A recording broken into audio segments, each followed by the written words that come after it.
আসন্ন ত্রিস্তর পঞ্চায়েত নির্বাচনে বিজেপি মনোনীত প্রার্থীদের বিপুল ভোটে জয়যুক্ত করার লক্ষ্যে ময়দান চষে বেড়াচ্ছেন বিজেপির নেতারা। খোয়াই আরডি ব্লকের অন্তর্গত ত্রিস্তর পঞ্চায়েতের বেশিরভাগ আসনে বিজেপি বিনা প্রতিদ্বন্দ্বিতায় জয়ী হলেও কিছু আসনে ভোট হচ্ছে। আগামী 8ই আগস্ট গণদেবতারা ব্যালট পেপারে ভোটের মাধ্যমে গ্রাম দখলের লড়াইয়ে নিজেদের পছন্দের প্রার্থীদের জয়যুক্ত করার লক্ষ্যে ভোটদান করবেন। খোয়াই ইতিমধ্যে শাসক দল বিজেপির প্রচারে ঝড় তুলেছে। যে আসনগুলিতে ভোট হবে সেখানে শাসক দল প্রচারে অনেকটাই এগিয়ে থাকলেও বিরোধীদের দেখা নেই। প্রার্থী থেকে শুরু করে বিজেপি দলের মণ্ডল এবং রাজ্য স্থানীয় নেতারা ইতিমধ্যে বিজেপি প্রার্থীদের রেকর্ড ভোটে জয়ী করতে ঝড়ো প্রচার শুরু করে দিয়েছে। শুক্রবার সকাল 8টা থেকে খোয়াই বিধানসভার অন্তর্গত সোনাতলা এলাকায় বিভিন্ন বুথে বিজেপি প্রার্থীদের সমর্থনে প্রচারে আসেন আগরতলা পৌর নিগমের মেয়র তথা রামনগর বিধানসভা কেন্দ্রের বিধায়ক দীপক মজুমদার। এদিন প্রার্থীদের সাথে নিয়ে তিনি বাড়ি বাড়ি গণদেবতাদের কাছে গিয়ে বিজেপির সপক্ষে ভোট চাইলেন।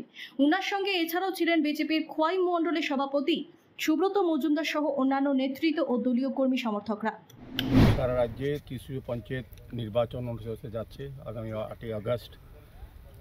সেই পরিপ্রেক্ষিতে আমাদের ভারতীয় জনতা পার্টি যারা প্রার্থী হয়েছেন বিভিন্ন জায়গায় তাদের সমর্থনে আমরা বাড়ি বাড়ি প্রচারে বেরিয়েছি। আজকে খোয়াই সোনাতলা গ্রাম পঞ্চায়েতে আমাদের যিনি পঞ্চায়েত সমিতির প্রার্থী কৃতবাস ধর এবং আমাদের জেলা পরিষদের যিনি প্রার্থী হিসেবে দাঁড়িয়েছেন রুমা শুক্লবুদ্ধ, তাদের সমর্থনে আজকে আমরা বেরিয়েছি। আমাদের সঙ্গে মণ্ডল সভাপতি আমার প্রিয় সুব্রত মজুমদার মহোদয় সহ বিভিন্ন স্তরের কার্যকর্তারা, বিভিন্ন প্রতিনিধিরা, জনপ্রতিনিধিরা বেরিয়েছেন তাদের সমর্থনে মানুষের ভোট চাইবার জন্য।